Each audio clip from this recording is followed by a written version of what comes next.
The Lord. प्रभू येशूमध्ये तुमचं सर्वांचं पुन्हा स्वागत द अनसंग वॉरियर्स या चॅनलवर. आज पुन्हा एकदा एक नवीन अनसंग वॉरियर्स मी तुमच्यासाठी घेऊन आलेलो आहे. आज आपल्यामध्ये पास्टर प्रशांत खवाडे आहेत. ते NMCC Norton memorial church of Christ Daund येथे लीड पास्टर आहेत. EL fellowship experience life fellowship Pune येथे देखील पास्टर आहेत आणि ADP या संस्थेबरोबर ते ट्रेनिंग डिरेक्टर आहेत. तर या मुलाखतीची सुरुवात करण्याआधी ते वचन जे रोमकारसपत्र 10 अध्याय 15 वचनात लिहिलेलं आहे की जे सुवार्ता घेऊन येतात त्यांचे चरण किती मनोरम आहेत. तर पास्टर, प्रभू येशूच्या नावात तुमचं स्वागत. प्रथमतः तुमचे खूप आभार की एवढ्या बिझी शेड्यूलमधून तुम्ही वेळ काढला मुलाखतीसाठी आणि आम्हाला ही वेळ दिली. तर तुमचं त्याच्याबद्दल स्वागत आणि पुढे आपण लगेच इंटरव्ह्यूला सुरू करूया. पहिला प्रश्न मला हा होता तुमच्यासाठी की तुमचं तारण केव्हा झालं आणि त्याच्याबद्दल जर तुम्ही थोडक्यात आम्हाला सांगितलं तर. ओके, तुमच्या प्रश्नाचं उत्तर देण्या अगोदर मी सर्वप्रथम द अनसंग वॉरियर टीमचे मनापासून आभार मानतो, कारण या मुलाखतीसाठी, या इंटरव्ह्यूसाठी तुम्ही मला या ठिकाणी पात्र समजलात. आणि जो प्रश्न तुम्ही विचारला तो अतिशय महत्त्वाचा प्रश्न आहे, कारण तारण हे आपल्या जीवनामध्ये अतिशय महत्त्व आहे. कारण जोपर्यंत आमचं तारण होत नाही तोपर्यंत आपलं पाचारण हे देखील आपल्याला समजत नाही. आणि माझ्या तारणाचा जो माझा वैयक्तिक अनुभव आहे तो असा की माझं तारण 11 जानेवारी 1991 म्हणजे 1991ला सकाळी 11:30 वाजता हे झालं. आमच्या चर्चमध्ये बेथेल चर्च चोपडा, जिल्हा जळगाव या ठिकाणी कॅनडाहून सिस्टर ॲलेस या देवाचं वचन सांगण्यासाठी आलेल्या होत्या. आणि 3 दिवस त्यांनी अतिशय पवित्र आत्म्याच्या प्रेरणेने देवाचं वचन त्या ठिकाणी दिलं आणि त्या ठिकाणी देवाच्या वचनाने माझ्या जीवनाचा ताबा घेतला आणि मला समजलं की मी कोण आहे. अनेक वेळेस मला असं वाटत होतं की मी पाळकाचा मुलगा आहे, माझे वडील देवाच्या सेवेत आहे आणि माझे वडील जर प्रभूची सेवा करत आहेत तर देवाची कृपादृष्टी माझ्यावर तर आहेत. परंतु त्या क्षणाला मला एक गोष्ट समजली ती ही की तारण हे खूप वैयक्तिक आहे आणि ते वैयक्तिकरीतीने आपण प्राप्त करणं हे तितकंच आवश्यक आहे. आणि त्या दिवशी मी माझं संपूर्ण जीवन प्रभू येशू ख्रिस्ताला समर्पित केलं. परमेश्वराला जीवन माझं देत असताना पश्चाताप माझ्या जीवनात झाला. माझ्या सर्व अपराधाची, पापांची क्षमा झाली. त्यावेळेस मी 6वी इयत्तेमध्ये होतो आणि साधारण माझं टीनेज त्यावेळेस होतं आणि त्या परिस्थितीमध्ये मी माझं जीवन प्रभूला देऊ शकलो. त्याबद्दल मी प्रभूला अगदी मनापासून धन्यवाद देतो.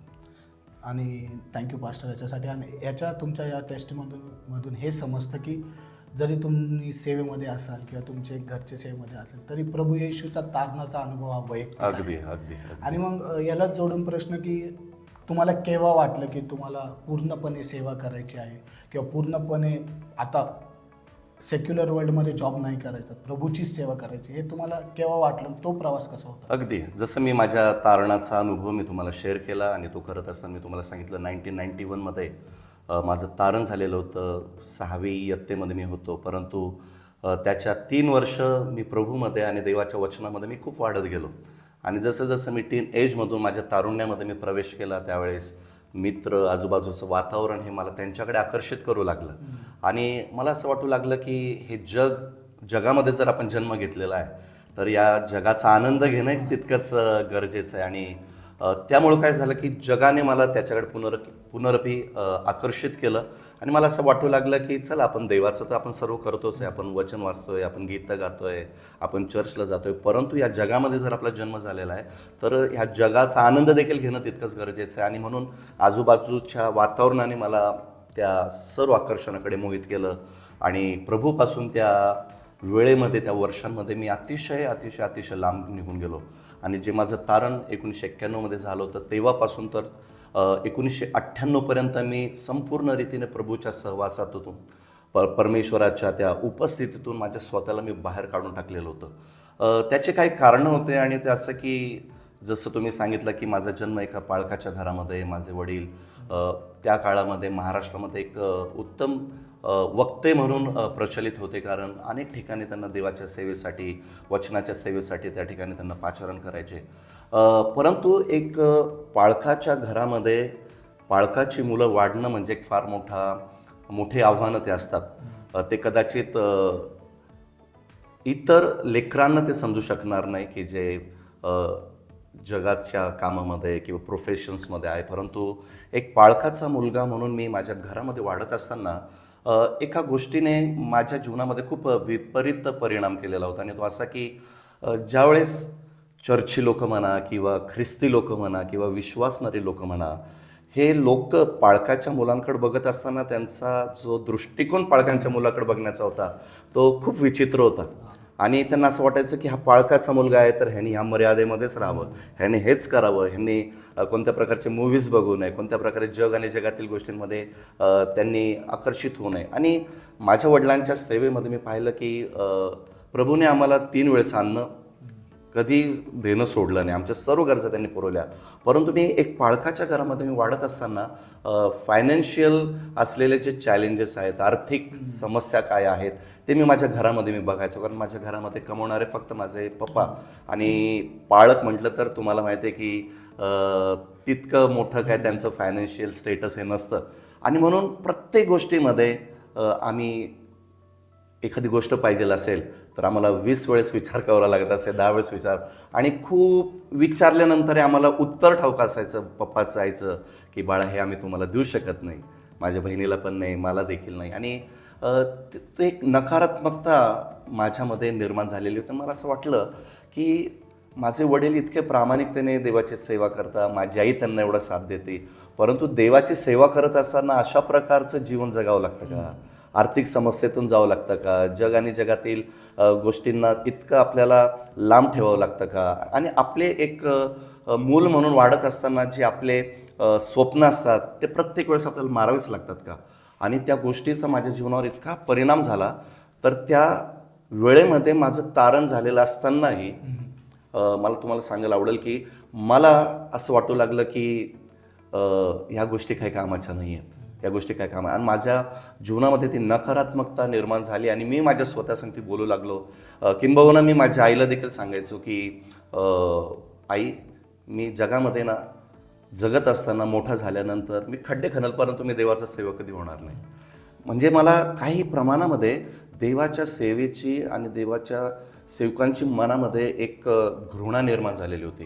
परंतु तुम्हाला सांगू का की ज्यावेळेस मी माझ्या आई सांगते अशा प्रकारचं बोलायचो, त्यावेळेस माझ्या आईचे अश्रू तिने माझ्यासमोर कधी दाखवले नाहीत, परंतु माझ्या आईचे अश्रू हे नेहमी देवासमोर असायचे. आणि माझ्या सेवेचं जर सर्वात मोठं रहस्य जर मी तुम्हाला सांगितलं तर ती आहे माझ्या आईची रोज असलेली प्रार्थना. मी माझ्या आईला कित्येकदा सांगितलं की आई, कृपा करून तू माझ्यासाठी प्रार्थना कर, परंतु माझ्यासाठी प्रार्थना करू नको मी सेवक व्हावं. कारण मी माझ्या स्वतःशी निर्णय घेतलेला की मला सेवक व्हायचं नाही आहे, मला सेवक व्हायचं. कारण मी माझ्या घरातच माझ्या वडिलांच्या जीवनातून, तुझ्या जीवनातून मी ते आव्हानं पाहिले, ते चॅलेंजेस पाहिलेले आहेत, लोकांचे बोलणे मी ऐकलेले आहेत. आणि ते असं असताना मी काच देवाचं सेवक, नाही सगळं होईल परंतु मी देवाच्या सेवेमध्ये कधीच येणार नाही. आणि मग त्या वेळेमध्ये माझ्या आईला मी सांगायचो, तू कृपा करून माझ्यासाठी प्रार्थना करू नको, करायची तर वेगळी काहीतरी प्रार्थना कर, परंतु मी देवाच्या सेवेमध्ये यावं ह्याच्यासाठी तू प्रार्थना करू नको. आणि ज्या प्रत्येक वेळेस मी माझ्याही संगती अशा प्रकारचं मी त्याला उद्धट वर्तन म्हणेल आई सांगते मी करायचो, त्यावेळेस माझीही कधीच निराश झाली नाही. माझ्या आईने सर्वात जास्त त्यावेळेस काय केलं असेल तर तिने त्या प्रत्येक वेळेस तिच्या प्रार्थना अधिक वाढवल्या, तिचं गुडघ्यांवर जाणं हे तिने अधिक वाढवलं. आणि रोहित, तुम्हाला सांगू द्या की ज्यावेळेस एक आई प्रार्थना करते ना, ज्यावेळेस एक आई गुडघ्यांवर जाते ना, त्यावेळेस ती प्रार्थना देव त्या हन्नेसारखी आज ऐकणार आमचा देव आहे. आणि मी जो देवापासून पळण्याचा प्रयत्न करत होतो, 1998 हा साल आला, मी माझ्या तारुण्यामध्ये त्यावेळेस प्रवेश केलेला होता. मी ते करत असताना आमच्या बदल्या खूप झाल्या. आम्ही सुरुवातीला चोपडा या ठिकाणी होतो, त्यानंतर माझे वडील स्वीडिश अलायन्स मिशन धुळे या ठिकाणी आले, त्यानंतर आम्ही दौंड या ठिकाणी आम्ही वडील सेवेसाठी आले. परंतु अशा परिस्थितीमध्ये माझ्या शिक्षणावर पण खूप परिणाम होत गेला. परंतु ज्यावेळेस आम्ही दौंडला आलो त्यावेळेस मी 12वी माझी कंप्लीट करून मी धुळ्यावरून या ठिकाणी आलेलो होतो. आणि त्यावेळेस मी विचार केला की मला सिव्हिल इंजिनिअरिंग करण्याची खूप इच्छा होती, परंतु ते माझ्याकडून काही झालं नाही. परंतु त्यानंतर मी सॉफ्टवेअर इंजिनिअरिंग मी केली आणि ती केल्यानंतर मग मी थोडंसं आकाशामध्ये होतो की आता त्यावेळेस सॉफ्टवेअर इंजिनिअरिंगला खूप मोठं स्कोप होता आणि मला असं वाटलं की आता मी खूप पैसे कमवू शकतो, कारण माझं पैसे कमवण्याचं खूप सुरुवातीपासून स्वप्न होतं. परंतु रोहित, तुम्हाला सांगू द्या की त्या सर्व गोष्टी असताना मी सॉफ्टवेअर इंजिनियर झालो, सॉफ्टवेअर इंजिनिअरिंग केली, मी चांगले पैसे कमवू शकलो असतो, परंतु माझ्या आईच्या आणि माझ्या वडिलांच्या प्रार्थना माझ्यासाठी थांबलेल्या नव्हत्या. आणि मी ज्यावेळेस सॉफ्टवेअर इंजिनिअरिंग केली, मला वाटलं की मी ह्याच्यात यशस्वी होईल, मी ह्या कंपनीत यशस्वी होईल, मी त्या कंपनीमध्ये यशस्वी होईल. परंतु त्या प्रत्येक ठिकाणी मी गेलो, त्या ठिकाणी मला समाधान भेटत नव्हतं. आणि मला असं वाटत होतं की मी हे जे केलं ते खरंच योग्य आहे का. माझं मन आतल्या आत खाऊ लागलं. आणि मग कालांतराने मला त्या गोष्टीची जाणीव झाली की माझं मन खाण्याचं कारण काय, तर ते होतं माझ्या आईच्या आणि वडिलांच्या प्रार्थना. आणि त्यावेळेस 98 सालामध्ये नोव्हेंबरच्या महिन्यामध्ये मी आणि आमचे सर्व तरुण भाऊ, आम्ही मित्र, आम्ही एक दिवस असं ठरवलं की आपण सर्व जगी गोष्टी केलेल्या आहेत, चला आपण आज प्रार्थनेला बसू. आणि त्यावेळेस माझ्याबरोबर माझ्या सर्व मित्रांनी आपलं जीवन पुनरपी प्रभू येशू ख्रिस्ताला दिलं. आणि त्यावेळेस देवाचं एक वचन रोहित मला प्रभूने दिलेलं होतं. आणि मोशेच्या जीवनातून निर्गमाचं पुस्तक याचा 3रा आणि 4था अध्याय ज्यावेळेस आपण वाचतो, त्यावेळेस देवाचं आणि मोशेचं एन्काउंटर त्या ठिकाणी, संभाषण त्या ठिकाणी आहे. आणि ज्या प्रत्येक वेळेस देव मोशेला म्हणतो की तुला जाऊन माझ्या लोकांना मिस्रातून सोडून आणायचं आहे, त्या प्रत्येक वेळेस हा काही ना काही कारण परमेश्वराला देतो की परमेश्वर नको, मी असाच आहे, मी बोबडाचा आहे, मी जडोठाचा आहे, माझ्याकडून ते होणारच नाही. आणि अगदी त्या मोशेच्या जीवनातून परमेश्वराने माझं जीवन मला दाखवलं की मी अनेक वेळेस, परमेश्वर जरी मला त्याच्या सेवेसाठी पाचारण करत होता, परंतु मी त्या पाचारणाला कुठेतरी नाही म्हणत होतो. परंतु देव म्हणतो ज्यावेळेस मी तुझा हात पकडतो ना आणि ज्यावेळेस मी तुला निवडतो ना, त्यावेळेस मी तुला कधी सोडत नाही. आणि त्या वचनाने माझ्या जीवनामध्ये कार्य केलं. आणि मग त्यावेळेस प्रभूला मी म्हटलं की प्रभू, मी माझं जीवन तर तुला आता देतो आहे, परंतु देत असताना आता इथून पुढचे मार्ग, सेवेचे मार्ग हे मोकळं करणे हे आता माझं काम नाही, आता मी प्रयत्न नाही करणार, आता जे काय करायचं ते तुला करायचं आहे. आणि मग त्यानंतर परमेश्वराने एक ऑपॉर्च्युनिटी मला दिली की मी कॅम्पस क्रुसेड फॉर क्राईस्टमध्ये, त्या ठिकाणी इंटरनॅशनल लिडरशिपमध्ये मी बायबल कॉलेज मी करू शकलो. त्यानंतर माझं बायबल कॉलेज झाल्यानंतर कॅम्पस क्रुसेड फॉर क्राईस्टमध्येच आम्ही चर्च प्लॅन्टिंग आम्ही सुरू केली. आणि 2004 पासून मी पूर्ण वेळ सेवेमध्ये माझं जीवन परमेश्वराला समर्पित केलं. निश्चित. यालाच धरून मला पुढचा प्रश्न होता पास्टर, की जेव्हा तुम्ही पूर्णपणे सेवेमध्ये जायचा विचार केला, जसे तुम्ही बोलले की आई आणि वडिलांची प्रार्थना काय करू शकते, तर तेव्हा तुम्हाला असं कम्प्लीट रिलीज होतं का? आणि दुसरी गोष्ट, एक नावाजलेला पाळाचा मुलगा म्हणून एक नवीन सेवा करणं, तर लोक कधी कधी जज करतात, अरे तुझे वडील असे, तू असा, ते इतके चांगले बोलतात, तुला ते नाही, तर ते तुम्ही कसं हँडल केलं? अगदी बरोबर. कारण जर तुमचे वडील चांगले प्रचलित असतील, चांगले वक्ते असतील, तर लोकांचा त्यांच्या लेकरांकडे पण बघण्याचा दृष्टिकोन अगदी तसाच होतो. परंतु रोहित, तुम्हाला सांगू द्या की मी आणि पास्टर सचिन, आम्ही दोघांनी आमचं बायबल कॉलेज आम्ही संगती केलं. त्यावेळेस काही भ्रम आमच्या मनामध्ये होते, ते असे की चला बायबल कॉलेज झाल्यानंतर माझ्याच वडिलांचं चर्च आहे आणि मग त्या ठिकाणी बायबल कॉलेज झाल्यानंतर आम्हाला लगेच ऑर्डिनेशन भेटेल, दीक्षा भेटेल आणि माझे पप्पा मला त्यांच्यानंतर एक असिस्टंट पाळक म्हणून तरी ठेवतील. परंतु तुम्हाला सांगू द्या, 2003मध्ये आमचं बायबल कॉलेज कंप्लीट झालं आणि मोठ्या अपेक्षाने आम्ही दोंड्या ठिकाणी गेलो आणि पप्पाला विचारलं, पप्पा आता आम्ही तुमच्या संगती सेवा करू शकतो का? त्यावेळेस तुम्हाला नवल वाटलं.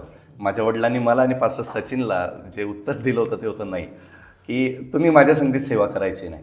आणि त्यावेळेस आम्हाला खूप वाईट पण वाटलं होतं आणि काही क्षणाला पप्पांचा राग देखील मला आला होता की माझे वडील असूनही आता मी चांगलं शिक्षण घेऊन आलेलो आहे, इंग्लिशमध्ये ते घेऊन आलो, इंटरनॅशनल अकॅडमीतून शिक्षण घेतलं आणि माझे पप्पा नाही म्हणतात. त्यावेळेस वाईट वाटलेलं होतं. परंतु आज मला कळतं की माझ्या वडिलांचे ते जे निर्णय आमच्या दोघांसाठी होते ते अतिशय आणि अतिशय महत्त्वाचे होते. कारण माझ्या वडिलांचा हेतू आणि उद्देश आमच्या दोघांसाठी आणि किंबहुना माझ्यासाठी वैयक्तिकरित्याच होता की मी त्यांच्या बळावर किंवा मी त्यांच्या सेवेच्या जोरावर किंवा त्यांनी जे सेवेमध्ये फाउंडेशन आखलेलं आहे त्या बळावर मी सेवेमध्ये येऊ नये. कारण ती आयती मिनिस्ट्री देऊन मला कुठंतरी त्या चर्चमध्ये किंवा सेवेमध्ये आणणं हा उद्देश त्यांचा अगदी सुरुवातीपासून नव्हता. तर त्यांनी दुसऱ्या पुढाऱ्यांना जे त्यांच्या संगती सेवा करतात त्यांना घडवलं, परंतु मला नेहमी त्यांनी दूर ठेवलं. आणि मी आज त्यांचे ह्या इंटरव्ह्यूच्या माध्यमातून आभार मानत, कारण त्यांनी मला जर त्यांच्यापासून दूर ठेवलं नसतं तर प्रभूने मला या सेवेमध्ये भक्कम केलं नसतं. आणि कधीकधी बाप आपल्या मुलाला जवळ पण करतो, परंतु बापाचा एक दुसरा गुणधर्म मी माझ्या वडिलांच्या जीवनातून शिकवलं की त्यांनी मला घडण्यासाठी, आपण असं म्हणतो ना की ज्यावेळेस आपल्याला पोहता येत नाही त्यावेळेस त्याला ढकलून दिलं जातं, त्यावेळेस माझ्या वडिलांनी मला त्या पाण्यामध्ये ह्यासाठी ढकललं कारण मी त्याच्यात डुबावं नाही तर मी त्याच्यातून पोहायला शिकावं. आणि म्हणून तो अनुभव माझ्यासाठी अतिशय महत्त्वाचा होता. आणि हो, तुम्ही विचारलेला प्रश्न अगदीच महत्त्वाचा आहे की सुरुवातीला ज्यावेळेस आम्ही प्रार्थनेला जायचो आणि अनेक वेळेस वडिलांचं जे स्केड्यूल असायचं खूप व्यस्त असायचं आणि मग वडील म्हणायचं, प्रशांत तू या घरी प्रार्थनेला जातो का? आणि मी म्हणायचो हो, आणि खूप आनंद वाटायचा आम्हाला. आणि ज्यावेळेस आम्ही एखाद्या घरी जायचो त्यावेळेस त्या घरामध्ये प्रवेश केल्यानंतर ती लोक म्हणायचे, पाळक साहेब नाही आले? तुम्ही आलेत? ठीक आहे आता तुम्ही आले तर घ्या.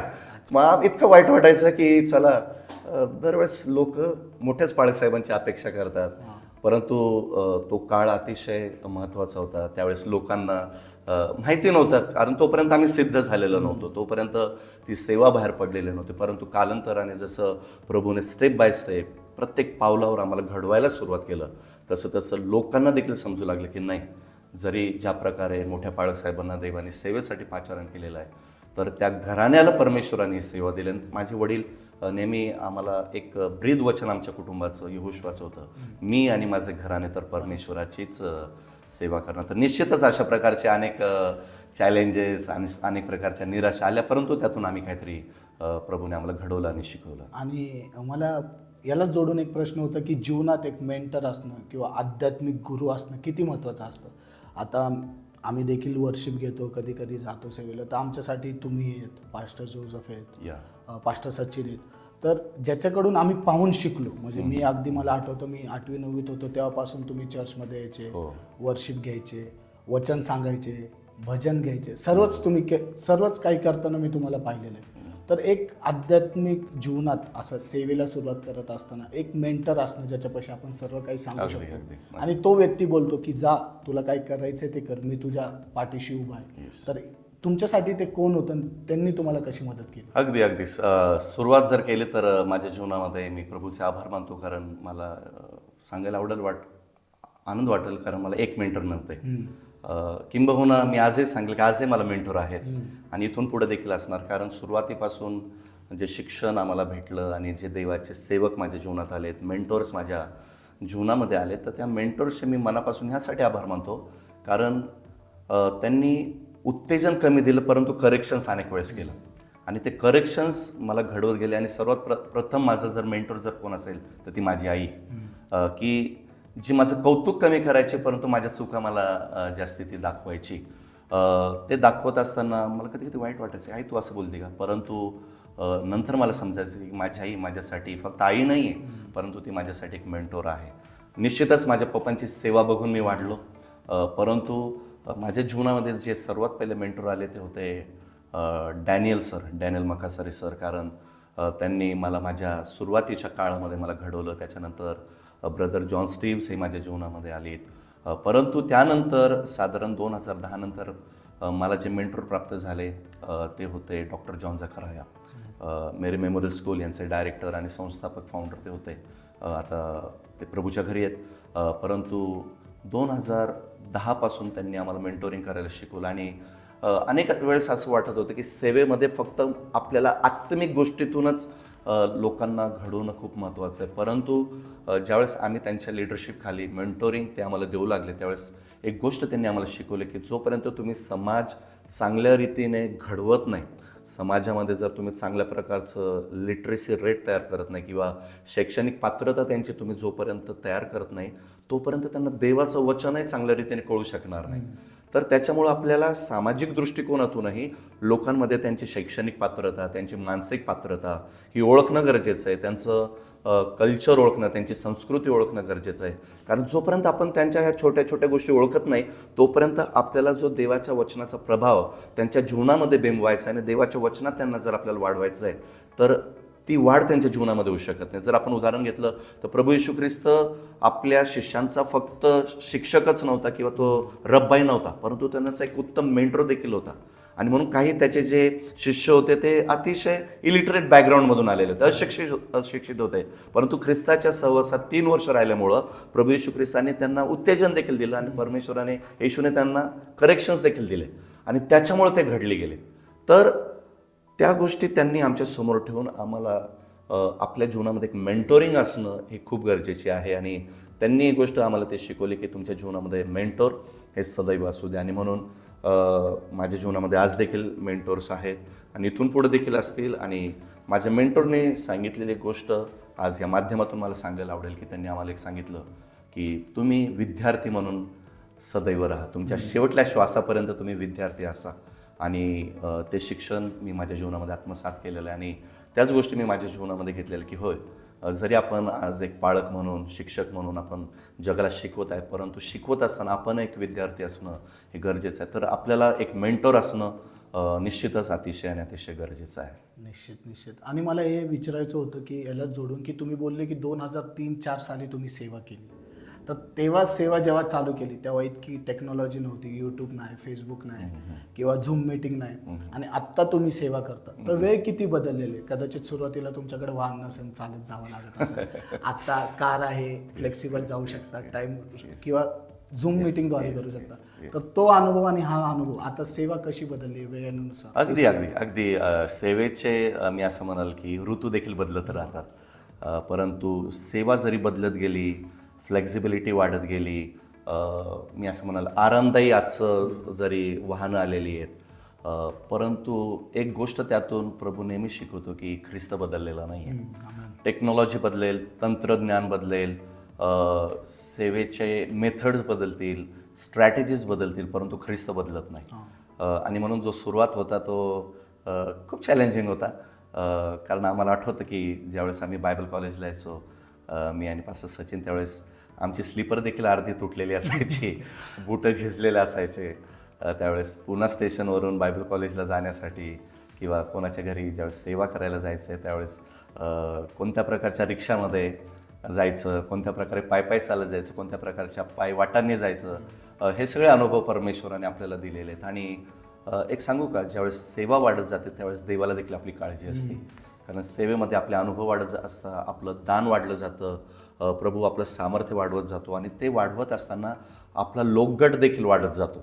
आणि म्हणून ही जी सर्व देण आहे किंवा मी असं म्हणाल की पर्मेश्वराने आपल्याला त्याच्या सेवेसाठी दिलेली फॅसिलिटी आहे, तर त्याच्यामध्ये आपण भारून जाता कामा नये. किंवा आज माझ्याकडे वाहन आहे म्हणून माझी सेवा नाही व्हायला पाहिजे. माझ्याकडे वाहन असो अथवा नसो, माझ्याकडे फॅसिलिटीज असो किंवा नसो, किंवा त्या काळामध्ये टेक्नॉलॉजी नव्हती, परंतु जसं मी तुम्हाला सुरुवातीला सांगितलं की मी सॉफ्टवेअर इंजिनियर असल्यामुळं मी टेक्नॉलॉजी सांगते मी माझ्या स्वतःला खूप निगडीत ठेवलेला आहे.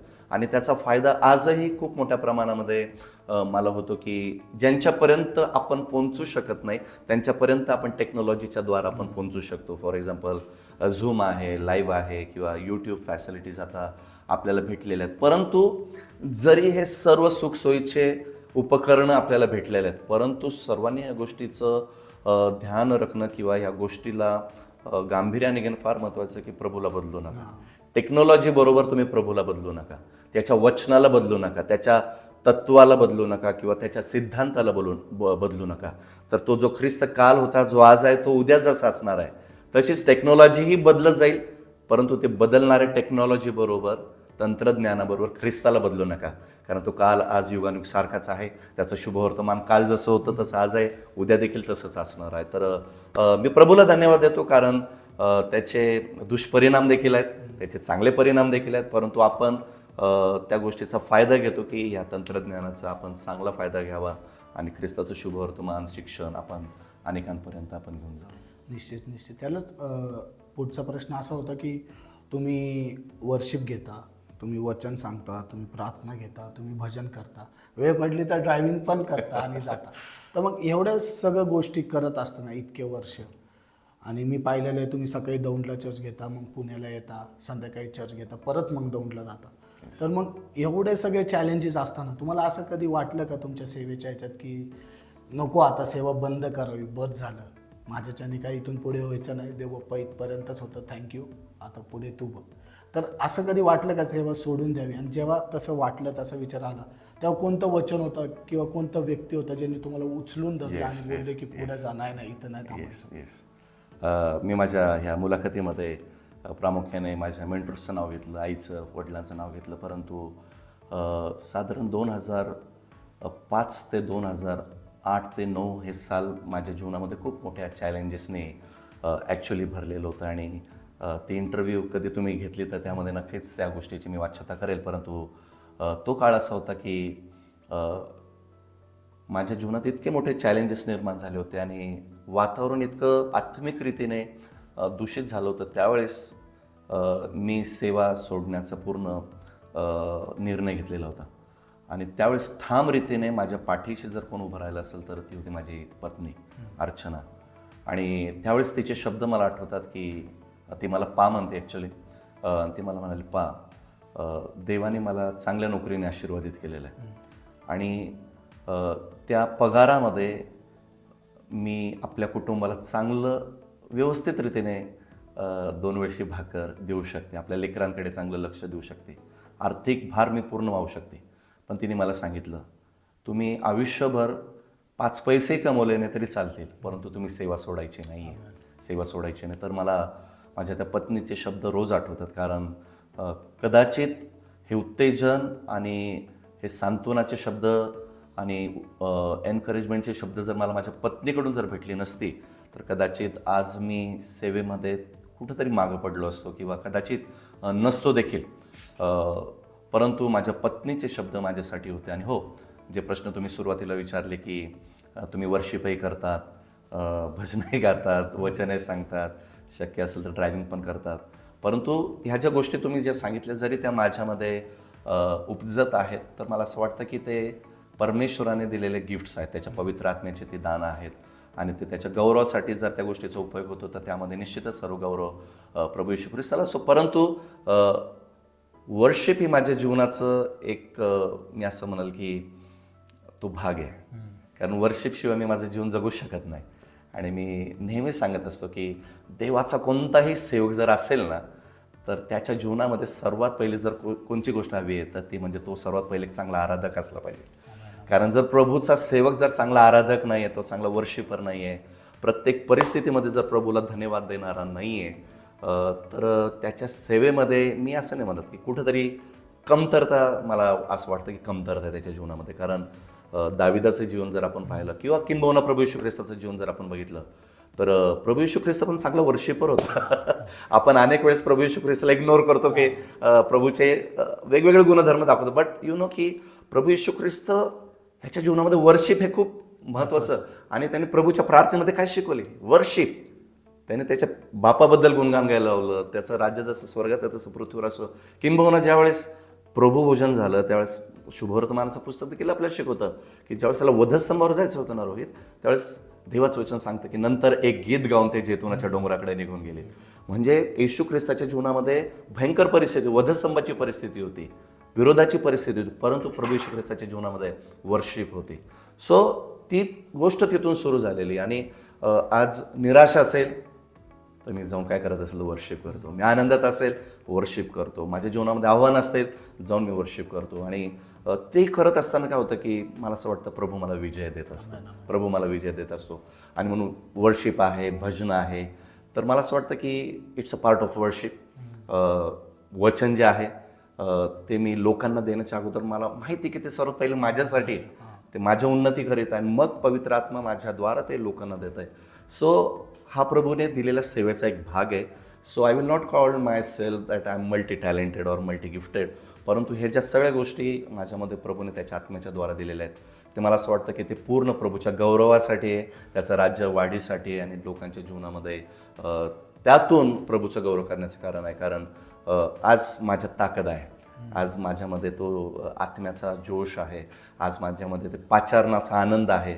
आणि एक वचन मला खूप आवडतं, जसं तुम्ही विचारलं की असं कोणचं वचन आहे, जे अश्रुपूर्ण नेत्राने पेरणी करता ते हर्षाने कापणी करतील. तर हे अश्रू गाळण्याचे दिवस आहे. कारण माहिती आहे येणाऱ्या दिवसामध्ये जे अश्रू आपण गाळू त्यामुळंच आपल्याला ती पेरणी करता येईल आणि येणाऱ्या दिवसामध्ये तो हंगाम आपल्याला दिसेल.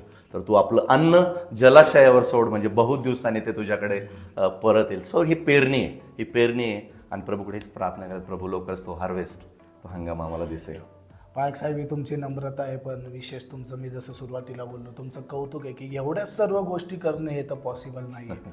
आणि दौंड पुणे ज्यांना माहिती नाही 60 ते 70 किलोमीटर अंतर आहे, सकाळी एका ठिकाणी दुसरं. ही तुमची नम्रता आहे, पण तुमचे खरंच कौतुक की तुम्ही ते पार पाडता. आणि याच्याबरोबर हा प्रश्न होता की जसं तुम्ही मध्ये बोलले आता की ते वचन योशामधलं मी आणि माझे घराने सेवा करेल. तुमचे वडील सेवेमध्ये आहेत, तुम्ही स्वतः सेवा करत आहे, आणि आता तुमचा मुलगा रिकी तो देखील वर्शिपला जातो. तर ॲज अ मुलगा म्हणून जो आनंद तुमच्या वडिलांना होता असेल तुम्हाला पाहताना, तसंच तुम्हाला रिकीला बघून देखील तो आनंद होतो.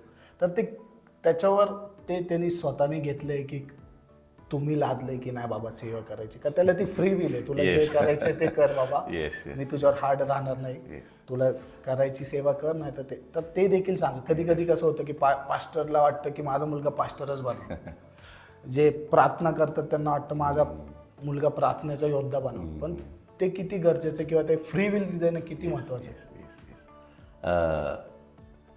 खूप सुंदर प्रश्न आहे आणि ह्याच्यातून उत्तेजन देखील श्रोत्यांना भेटेल, विश्वासणाऱ्यांना भेटेल. ते असं की ज्यावेळेस मी रिकीच्या याचा होतो त्यावेळेस जो आनंद रिकी मला आत्मिकरित्याने आता देत आहे तो काही अंशी मी माझ्या आईवडिलांना दिलेला नव्हता. कारण मंडळीसाठी जर ख्रिस्तानंतर देवाच्या वचनानंतर आदर्श कोण असेल तर ते एक पाळकाचं घर असतं. आणि अनेक वेळेस मी माझ्या आईवडिलांना त्याच्याद्वारा खचित केलेलं आहे किंवा लज्जा आणलेली मी त्याद्वारा, की ज्यावेळेस मी प्रभूमध्ये नव्हतो त्यावेळेस मी वाईट संगतीत होतो, व्यसनामध्ये होतो. आणि त्यावेळेस लोक माझ्याकडे बघत असताना म्हणत नव्हते की प्रशांत बघा काय करतो किंवा बबलू काय करतोय, मधुकर खवडिया पाळकांचा मुलगा काय करतो. आणि त्याच्यामुळं माझ्या आईवडिलांना ती लाज आणण्याचं कारण मी त्यावेळेस ठरवत होतो. परंतु आज मला एक गोष्टीचा फार आनंद येतो हा की एक प्रभूची सेवा, जसं मी यहोशुवाचं वचन दिलं, मी आणि माझे घराने तर परमेश्वराची सेवा करणार. आणि ज्यावेळेस आपण हे वचन बोलतो ना रोहित, त्यावेळेस हे वचन देव देखील ऐकत असतो.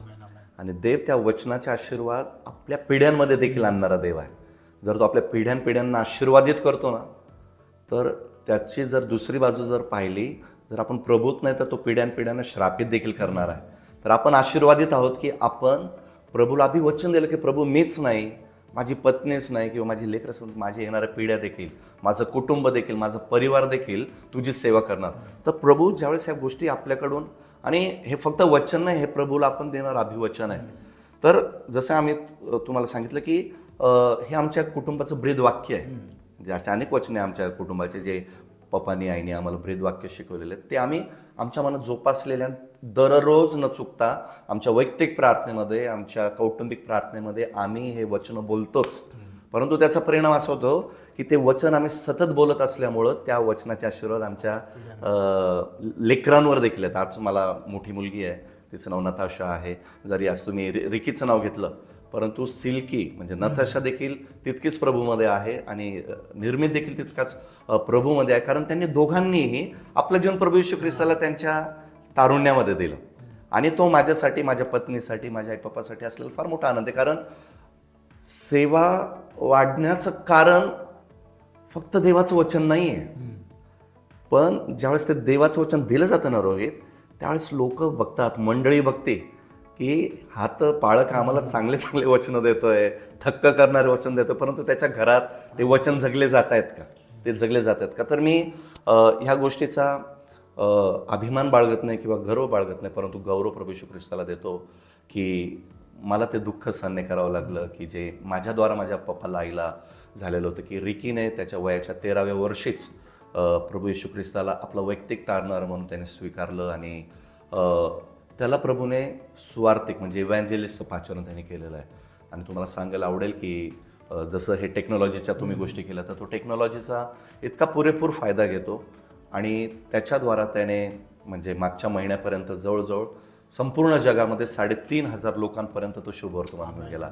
आणि काही साक्ष त्याच्या मी ऐकल्या की ज्यांना त्यांनी शुभवर्तमान सांगितलं, अगदी ट्रान्सफॉर्मिंग त्या साक्ष आहेत. आणि मलेशियाच्या काय आहेत, काय कॅनडाच्या आहेत, काय US आहेत, फिलिपाईन्सच्या काय आहेत, ज्या लोकांपर्यंत त्यांनी ते शुभवर्तमान केलं. काही जण असे होते की जे आत्महत्या करणार होते, परंतु आत्महत्या करण्याच्या अगोदर हे वचन शुभवर्तमान त्यांच्या कानावर गेलं आणि त्या लोकांनी किंवा त्या मुलींनी आत्महत्या करणं सोडून त्यांनी आपलं जीवन प्रभू येशू ख्रिस्ताला पुनरपित दिलं. तर मी रिकीबद्दल आणि सिल्कीबद्दल मी प्रभूला धन्यवाद देतो ते यासाठी की प्रभूने, मी त्यांना सांगितलं म्हणून ते सेवेत आले, तर त्यांना प्रभूने सांगितलं म्हणून या बापापेक्षा त्या बापाचं पाचारण त्यांनी ते ओळखलं, त्याबद्दल सर्व गौरव मी प्रभूला देतो. आणि नक्कीच माझ्या लेकरांबद्दल मी प्रभूला धन्यवाद देतो. आमेन, आमेन. सर्वात महत्त्वाचा ज्या प्रश्नाची मी वाट बघत होतो, तुमचे जे अल्बम्स आहेत हां. त्या अल्बमबद्दल सांगा. आणि गजर करा हे जे गाणं ऑलमोस्ट सगळ्या जगात गेलं, मी आजही ऐकतो ते, आणि निश्चित ते माझ्यासाठी आशीर्वादाचं कारण आहे. तर गजर करायची जर त्या अल्बमची स्टोरी किंवा तुम्ही ते अल्बम लिहित असताना कोणत्या परिस्थितीत ते गाणे लिहिले, ते गाणे आज जगभर आशीर्वाद येते. लोकांना फक्त गाणं आठवतं, पण त्याच्या मागचे परिश्रम, त्याच्या मागचा जो त्रास किंवा जे कष्ट आपण घेतो ते लिहायला, रेकॉर्ड करायला, हे करायला. त्यानंतर तुम्ही यूट्यूबवर देखील गाणे टाकले, अग्रमानांकित, आणि ते, आणि मग हे सगळे गाण्याचा प्रवास किंवा ते वर्शिपचं जे ते होतं 3 अल्बम, ते कसे होते आणि तो प्रवास कसा होता ते देखील सांगा. हो, ज्यावेळेस मी जसं सांगितलं, मी ज्यावेळेस सेवेत आलो त्यावेळेस सुरुवातीपासूनच भजनं आणि गीतं गाण्याचं एक खूप मोठं छंद म्हणेल मी त्याला, किंवा आवड होती. आणि म्हणता म्हणता थोडंसं यमकचं देखील ज्ञान होतं, कोणत्या प्रकारचं शास्त्रीय संगीत केलं नाही, परंतु सुरुवात खूप मला ही होती की मी चांगला तबल्यामध्ये विशारद मी व्हावं. आणि मी त्याच्यासाठी मी क्लासेस देखील लावले आणि खूप दिवस मी ते कंप्लीट देखील केले. परंतु माहिती नाही, देवबापाने मला ज्या प्रकारे तयार केलं, माझे जे हात आहेत ते खूप सॉफ्ट आहेत ॲक्च्युली, आणि त्याच्यामुळे जे बोल तबल्यावर निघायला पाहिजे ते निघत नव्हते. आणि म्हणून मी निराश होऊन मी हार्मोनियमकडे माझं प्रस्थान केलं. आणि मग त्यानंतर हार्मोनियम, म्हणजे ज्यावेळेस मी बायबल कॉलेज जॉईन केलं त्यावेळेस गिटार मी शिकलो. आणि गिटार शिकत असताना रोजचं दैनंदिन माझी वर्शिप होतीच. आणि मी असं सांगेल की जरी तुम्ही म्हणाला की अल्बम्स आहेत, गीतं आहेत, परंतु प्रभूने मला दिलेले जितके गीत आहेत रोहित, कोणतेही तुम्ही गीत घ्या, साधारण 30पेक्षा अधिक गीतं लिहिलेले आहेत, परंतु तुम्हाला सांगू का, ते एकही गीत माझं नाही आहे. आता तुम्ही म्हणाल कसं की कारण ते प्रत्येक गीतं हे वचनाला घेऊन आहे. तर मी फक्त त्याला यमक दिलं, त्याला फक्त मी चाल दिली, आणि ते गीत मी विश्वासनाऱ्यांसमोर किंवा जगासमोर मी ते आणलं. जसं तुम्ही सांगितलं गजर करा ह्याचा रायटर किंवा कंपोजर मी नाही, त्याचा कंपोजर दावीद राजा आहे. आणि स्तोत्र 24 वेशींनो उन्नतवा, पुरातन द्वारा नोंदचवा, म्हणजे प्रतापशाली राजा येईल. हा प्रतापशाली राजा कोण? सेनाधीश परमेश्वर. तर ते गीत स्तोत्र 24वर आधारित आहे, किंवा हे माझ्या जीवा परमेश्वराचा धन्यवाद कर, स्तोत्र 103. परंतु माझ्या जीवनाची जी सुरुवात झालेली होती, तर जर एखादा देवाचा सेवक असेल, तुम्हाला हे ऐकायला आनंद वाटेल या गोष्टीचा, की जर एखादा देवाचा सेवक असेल आणि तो चांगला आराधक देखील असेल आणि तो गीतं लिहिणारा असेल, तर एक गोष्ट नेहमी लक्षात ठेवा की त्याच्या पहिल्या गीताची सुरुवात नेहमी त्याच्या साक्षीने होते. तर माझं जे सर्वात पहिलं गीत प्रभूने मला दिलेलं होतं ते गीत नसून ती माझी साक्ष आहे. आणि ते सर्वात पहिलं गीत प्रभूने मला जे दिलेलं होतं ते होतं जाएगा कहा उसे छोडकर, जाएगा कहा मुख मोडकर, आनंद जीवन तो येशू के पास आहे. ॲक्च्युली माझं सर्वात पहिले जे गीत प्रभूने मला दिलं होतं ते होतं, आणि ते गीत नसून तर ती माझी साक्ष आहे. कारण मी प्रभूला सोडून चाललेलो होतो, प्रभूच्या विरहित मी वागत होतो, परंतु ख्रिस्ताने मला ते दाखवून दिलं की अनंत जीवन तर माझ्याकडे आहे. आणि म्हणून ते साक्षीच्या रूपात ते गीत त्या ठिकाणी मी लिहिलं. आणि मग प्रभूने ती कृपा दिली, फायनान्सेस पुरवले की चांगल्या प्रकारचे गीतं आपण लोकांपर्यंत आणले पाहिजे. आणि एक गोष्ट मला सांगायला आवर्जून आवडेल, ती ही की गीतं लिहित असताना त्याला सर्वात पहिले पवित्र आत्म्याचं सामर्थ्य त्याच्यामध्ये असणं गरजेचं आहे. त्याच्यामध्ये त्याला वचनाचा आधार आणि सिद्धांतिक आधार. आजकाल खूप गीतं आहेत की जे कानाला ऐकायला खूप चांगले वाटतात आणि लोकांना वाटतं की आपण त्या गीतातून पवित्र आत्म्याच्या सानिध्यात जातो. नाही, परंतु तुम्ही जर ते गीतं देवाच्या वचनाला लागून जर पाहिलेत ना, तर ते पूर्ण सिद्धांताच्या विरोधात आहे, सिद्धांताच्या किंवा देवाच्या वचनाच्या विरोधात आहे. तर मी आज ह्या माध्यमातून देखील हे सांगेल की प्रभू जे गीतं देतो ना, देवाचं वचन, नवीन गीत गाऊन त्याला धन्यवाद द्या, नवीन गीताच्या द्वारा त्याला धन्यवाद द्या. आय नो की आपण प्रेझेंट वर्शिपची इंटरव्ह्यू घेत नाही आहे, परंतु जो प्रश्न तुम्ही विचारला की हे जे सगळे गीत आले त्यामध्ये सर्व गौरव प्रभू येशू ख्रिस्ताला यासाठी देतो कारण त्याचा लेखक मी नाही, फक्त मी त्याला होळी दिल्या, मी त्याला शब्दरचना केली, परंतु ते सगळं देवाचं वचन आहे आणि त्यातूनच देवबाप त्या गीतातून त्याचं गौरव करून घेत आहे. So all glory to God. परत म्हणाली तुमची नम्रता आहे, त्याच्या मागे कष्ट लागतात हे आम्ही पाहिले लागतात एवढं आहे. आणि पुढचा प्रश्न याला जोडून की सेवा करत असताना मी पाहिलेलं आहे की तुम्ही चर्चमध्ये यायचे, गिटार लावायचे, कधी कधी सिस्टीम सेट करायचे, कारण आम्ही छोटे होतो, आम्हाला कळत नव्हतं. तुम्ही सिस्टीम सेट करायचे, साऊंड सेट करायचे, गिटार कीबोर्ड सेट करायचे.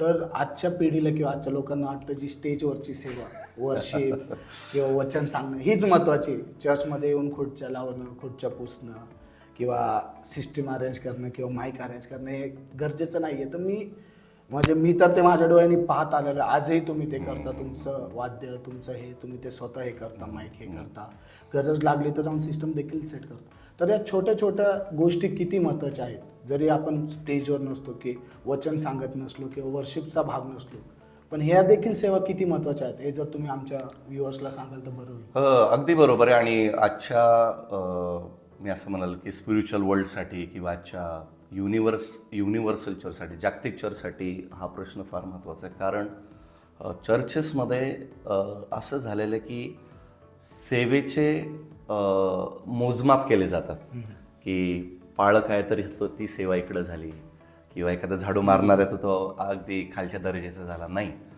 मी मागच्याच रविवारी माझ्या चर्चमध्ये एका गोष्टीचं घोषणा केली ती ही की ख्रिस्तासाठी केलेली कोणतीच सेवा लहान आणि मोठी नसते.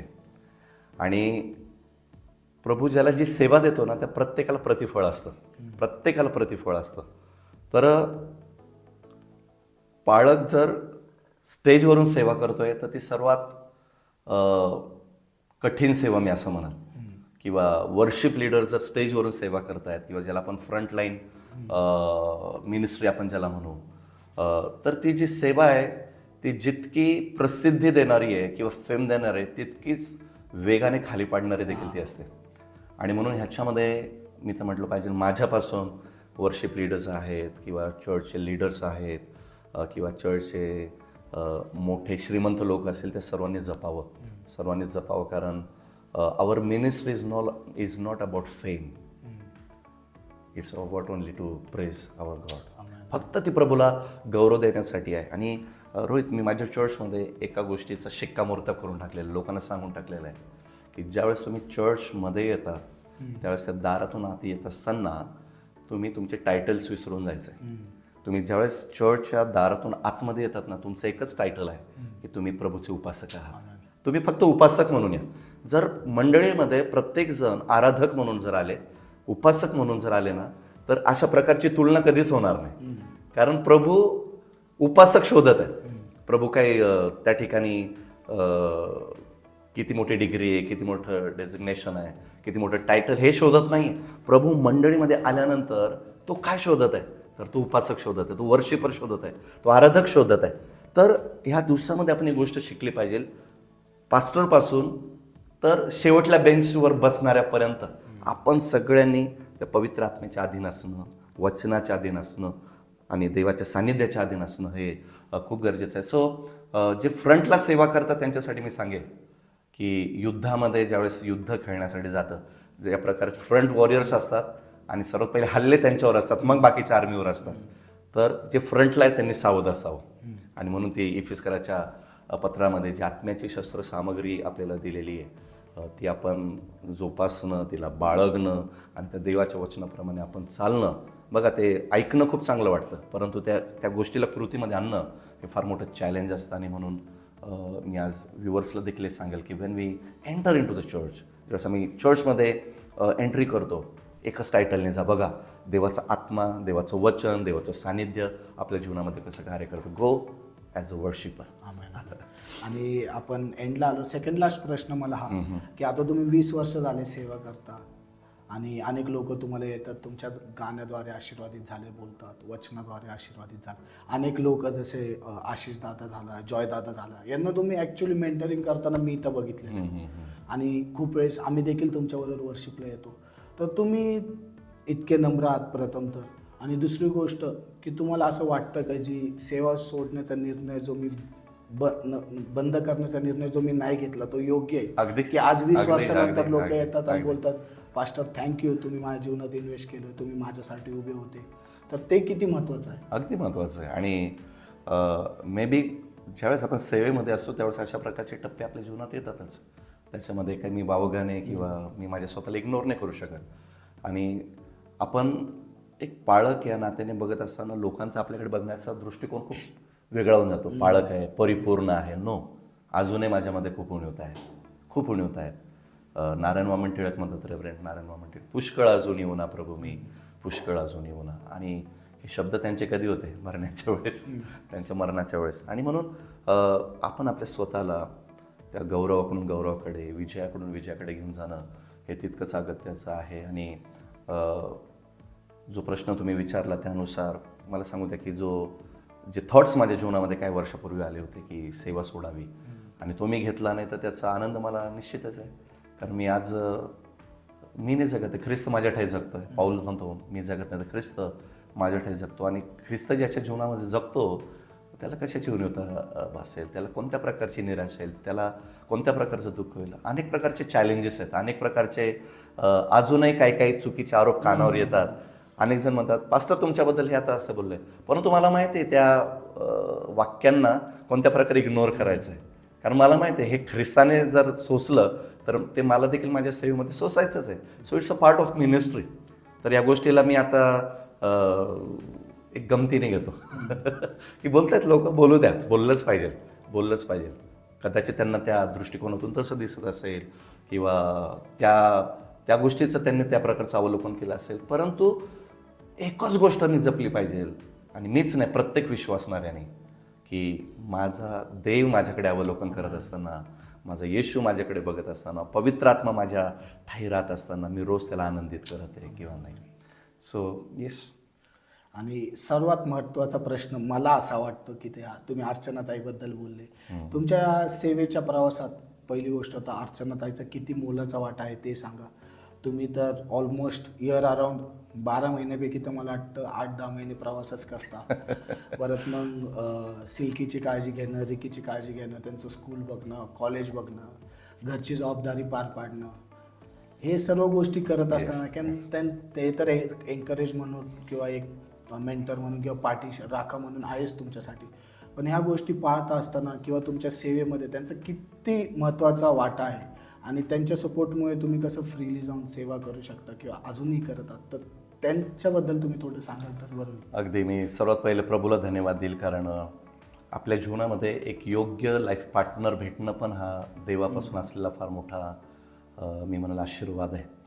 आणि त्यातल्या त्यात पाळकाच्या जीवनामध्ये एक सेवेला समजणारी, पाळकाला भेटणारी पत्नी असणं ही फार गरजेचं आहे. आणि प्रभूला मी धन्यवाद देतो की माझ्या जीवनामध्ये कदाचित लोकांना मी दिसत असेल, परंतु Archana woman behind a curtain मी असं म्हणाल.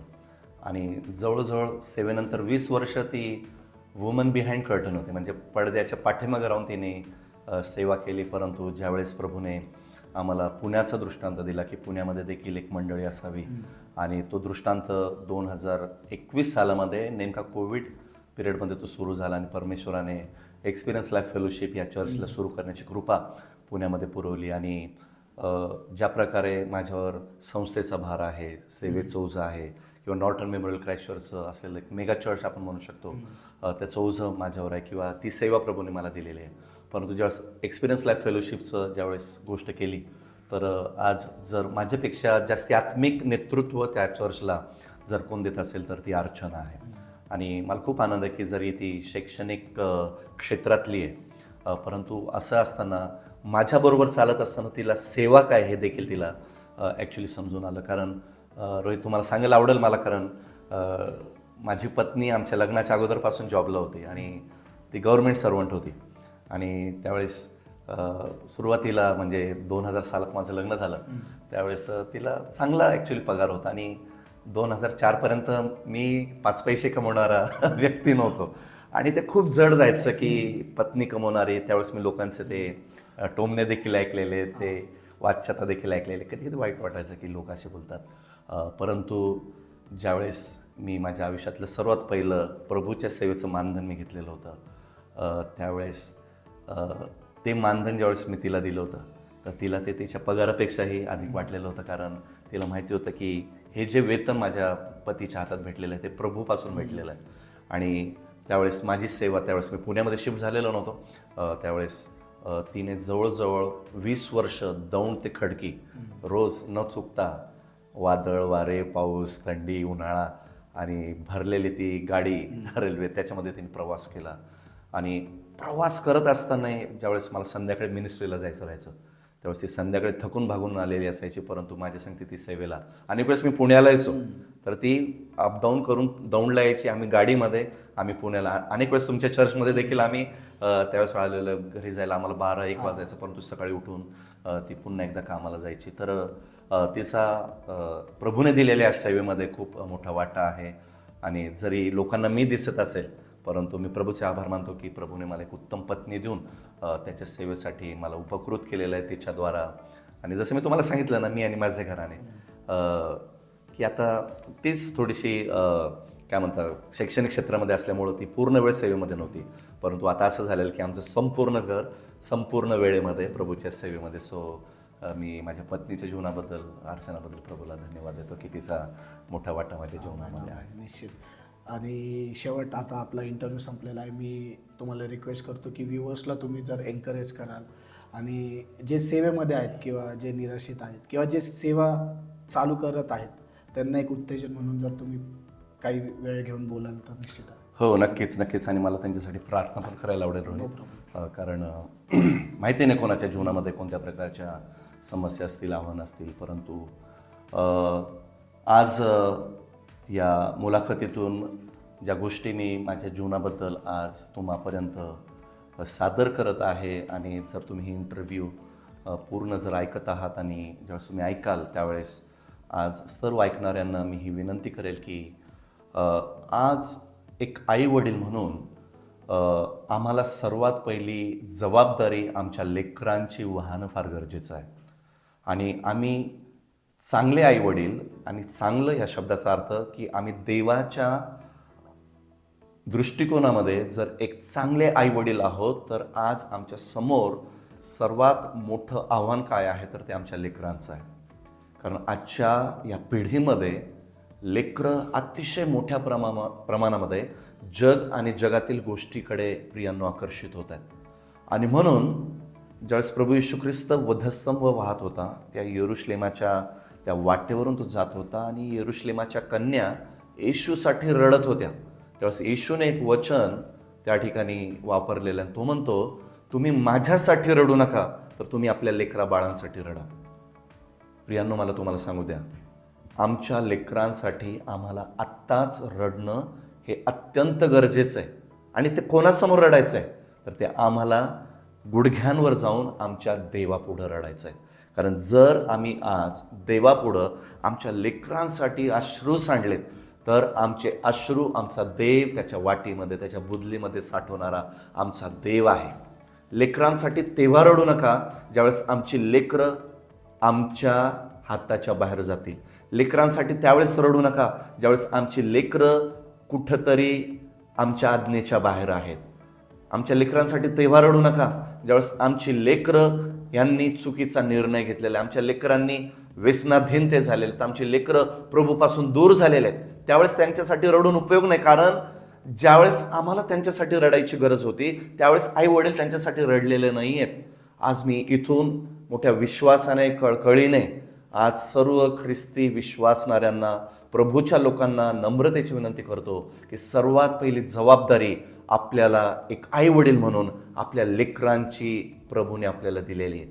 त्याच्यासाठी लेकरांवर प्रभूच्या वचनाचे संस्कार पाडण्यासाठी, लेकरांना प्रभूच्या भयामध्ये वाढवण्यासाठी त्यांच्यासाठी सर्वात पहिले आई वडिलांबरोबर एक चांगले त्यांचे मेंटोर व्हा, आत्मिक मेंटोर त्यांचे व्हा. परंतु त्यांच्यासाठी चांगले मेंटोर होण्या अगोदर आपण सर्वात पहिले आपलं वैयक्तिक जीवन, पती पत्नीने आपलं जीवन प्रभूच्या हातामध्ये देणं गरजेचं आहे. आपल्या परिवाराला प्रभूच्या हातामध्ये देणं गरजेचं आहे. आपल्या कुटुंबाला, आपल्या कुटुंबातील सर्व आप्तजनांना, प्रियजनांना प्रभूच्या हातामध्ये देणं गरजेचं आहे. कारण ही काळाची गरज आहे. कारण आज प्रभू माहिती नाही कोणाला बोलवल, कोणाला पाचारण करत, कोणाला त्याच्या सेवेसाठी पाचारण करत. परंतु जर एक उत्तम आई वडील आपण हन्नेसारखे बनू, आपण एक उत्तम आई वडील ज्यावेळेस आपण योखबेद सारखे हो, अमराम सारखे हो, त्यावेळेस आमच्या जीवनामध्ये कोणी शमूएलाला जन्म देणारे आईवडील होईल, कोणी मोशेला जन्म देणारे आईवडील होईल, कोणी अहरोनाला जन्म देणारे आईवडील होईल, कोणी दाविदासारख्यांना जन्म देणारे आईवडील होईल. आणि म्हणून आज प्रियांनो, काळाची गरज काय की प्रभू प्रत्येक मंडळीमध्ये असलेल्या आईवडिलांना पाचारण करत आहे. कदाचित तुमचं पाचारण पूर्ण वेळ देवाच्या सेवेसाठी नसेल, परंतु जर तुम्ही आई वडील आहात तर आई वडिलांबरोबर परमेश्वराने आई वडिलांच्या त्या सन्मानाबरोबर प्रभूने तुम्हाला लेकरांची जबाबदारी देखील दिलेली आहे. पहा, संतती परमेश्वरानं दिलेले धन आणि पोटचं फळी त्याची देणगी आहे. आणि जी देणगी परमेश्वराने आम्हाला दिलेली आहे त्या देणगीचा हिशोब एक दिवस न्यायाच्या दिवशी प्रत्येक आईवडिलांना आमच्या प्रभूला द्यायचाच आहे. आणि म्हणून सर्वात प्रथम आपल्या लेकरांची तरतूद, त्यांना उत्तम शिक्षण तुम्ही देत आहात, आनंदाची गोष्ट आहे. त्यांच्यासाठी रात्रभर तुम्ही कष्ट करत आहात, दिवसभर कष्ट करत, काबाड कष्ट करत आहात, दिवसाची रात्र, रात्रीचा दिवस करत. व्हेरी गुड, मी तुम्हाला ॲप्रिशिएट करेल, तुम्ही उत्तम आईवडील आहात.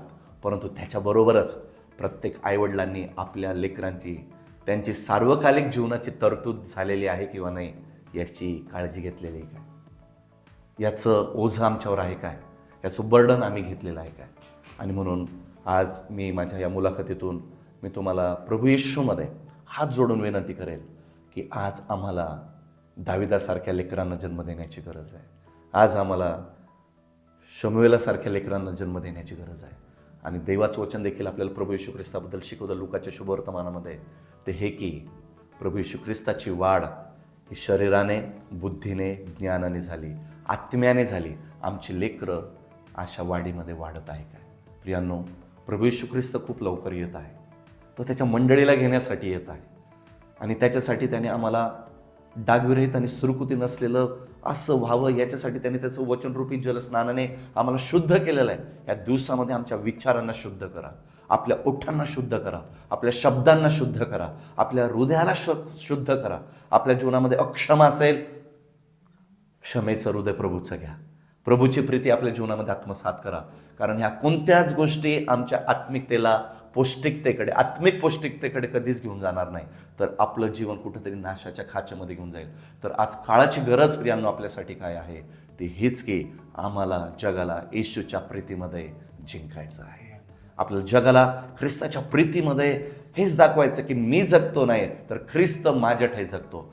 तुमचं वर्तन जगापुढं असं ठेवा की तुमच्याकडे बघून लोकांनी जिवंत देवाचं गौरव करावं, असं प्रभू येशू ख्रिस्ताने आम्हाला मत्तयाच्या त्या डोंगरावरील प्रवचनामध्ये सांगितलेलं. आज आमचं जीवन कसं असलं पाहिजे? रुचकर असलं पाहिजे. आम्ही जगासाठी मीठ असलो पाहिजे, आम्ही जगासाठी प्रकाश असलो पाहिजे. आणि त्याच्यासाठी ख्रिस्ताचा प्रकाश आमच्यावर पडलाच पाहिजे. आज हे जे मी तुम्हाला कळकळीचं निवेदन, एक देवाचं लहान सेवक या नात्याने करत असताना, आज या सर्व गोष्टी करत असताना आमच्यासमोर मोठी आव्हानं असतील, आमच्यासमोर मोठ्या प्रकारे चॅलेंजेस असतील. परंतु ह्या वचनाप्रमाणे आपण प्रभूकडे जाऊया. देवाचं वचन सांगतं, मी परमेश्वराला शरण गेलो आणि तो मला पावला आणि त्याने माझ्या सर्व भयातून, त्याने मला माझ्या सर्व संकटातून मला सोडविले. कारण जितक्यांनी त्याच्याकडे पाहिले ते प्रकाश पावले, त्यांची मुखे लज्जेने कदापि काळवडणार नाहीत. या पामराने धावा केला आणि परमेश्वराने तो ऐकला आणि त्याने त्याला त्याच्या सर्व संकटातून सोडविले. आज आम्हाला देवाच्या मंडळीबरोबर एक राहायचं आहे. आम्हाला प्रभूने देवाचे जे विश्वासू दास दासी दिले, सेवक दिले आहेत, त्यांच्या अधीन आपल्याला राहायचं आहे. आणि आपल्याला जगासाठी प्रार्थना करायची आहे. आपण जर काही करू शकत नाही तर आपण नक्कीच प्रार्थना करू शकतो. तर ते प्रार्थनेचं ओझं या दिवसामध्ये वाहणारे व्हा. एकमेकांसाठी प्रार्थना करा. याकोब म्हणतो, प्रभू जवळ या म्हणजे तो तुम्हा जवळ येईल. कारण प्रभूचं येणं जवळ झालेलं आहे आणि त्या येण्यासाठी आपण सर्वांनी आपल्या स्वतःला तयार करावं. शुभवर्तमान सांगा, प्रभूचं राज्य विदित करा. प्रभू जर तुम्हाला कोणत्या प्रकारची संधी सुवार्थेची देत असेल तर सुवार्थ सांगणं हे व्यर्थ जाऊ देऊ नका. तर ते सुवार्थ सांगून एका आत्म्याची तरतूद देवाच्या राज्यासाठी तुम्ही करू शकतात. आणि प्रभूने आम्हाला सुवार्थेसाठी पाचारण केलेलं आहे. कदाचित सेवकांना वेगवेगळ्या पाचारणाने प्रभूने प्रियांनो भरला असेल, परंतु प्रत्येकासाठी एक आज्ञा आहे आणि तिला महान आज्ञा म्हटलेलं आहे. आणि ती महान आज्ञा एकच की जा, संपूर्ण सृष्टीला जाऊन माझ्या नावाची घोषणा करा. आम्हाला त्याची घोषणा करण्यासाठी पाचारण केलेलं आहे. या आपण आपले नेत्र बंद करूया, आपण प्रार्थना करू आणि इथून पुढचा वेळ मी ब्रदर रोहित यांच्या हातामध्ये देईल. प्रभू, आम्ही तुला मनापासून धन्यवाद देतो. आम्ही तुझी स्तुती करत आहोत. आज जे कोणी इथून पुढं ही मुलाखत प्रभू आज ऐकेल, त्या प्रत्येकाच्या जीवनामध्ये माझ्या जीवनात कार्य करणारा जो माझा जिवंत देव आहे, ज्याने मला कधी सोडलं नाही, ज्याने मला ठाकलं नाही, ज्याच्यापासून मी दूर पळण्याचा प्रयत्न केला, परंतु ज्याने माझा हात धरून मला त्याच्या सेवेसाठी पाचारण केलं, आणि जो माझ्या जीवनामध्ये त्याच्या चांगुलपणाचे अनुभव देणारा देव आहे, माझा प्रभू येशू ख्रिस्त आहे. त्याने मला दिलेला कैवारी म्हटलेला पवित्र आत्मा आहे. त्याच माझ्या देवाचं सामर्थ्य ऐकणाऱ्या सर्व विश्वासणाऱ्यांच्या जीवनामध्ये, प्रियजनांच्या जीवनामध्ये मी प्रभू येशूच्या पवित्र नामामध्ये विधित करत आहे. कारण जो तू माझा देव आहे तो सर्वांचा देव आहे. जो तू माझ्या जीवनात कार्य करतो तो सर्वांच्या जीवनात कार्य करणारा देव आहे. जे माझ्या जीवनात तू अनुभव दिलेले आहेत ते तू त्यांच्याही जीवनामध्ये देणारा आमचा जिवंत देव आहे. आणि म्हणून प्रभू, मला माहिती नाही की ही साक्ष किती जणांच्या कानावर जाणार आहे, कोण कोण ही साक्ष ऐकणार आहेत, परंतु ऐकत असताना प्रत्येक कानावर ज्यावेळेस प्रभू ही साक्ष विदित होईल, त्यांच्या जीवनामध्ये कोणत्याही प्रकारचं परिश्रम असेल, आव्हानं असतील, अडखळणं असतील, प्रभू येशू बिकट परिस्थिती असेल, त्या प्रत्येकाच्या जीवनामध्ये, हृदयामध्ये, त्यांच्या विचारामध्ये प्रभू येशूच्या नावामध्ये अद्भुत कार्य तू कर. कोणाला शांतीची गरज असेल त्यांना ख्रिस्त जो आमचा शांतीचा अधिपती आहे ते त्यांच्या जीवनामध्ये राज्य करू दे.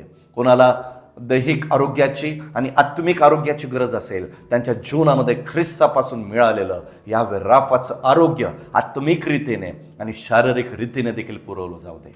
प्रभू येशू, ही साक्ष अनेकांच्या जीवनामध्ये त्यांचं जीवन परिवर्तन करणारं कारण तू कर.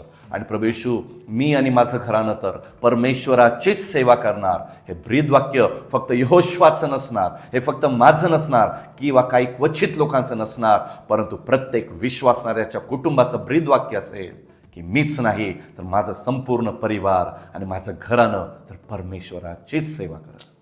माझा राजा, आम्ही तुला धन्यवाद देतो.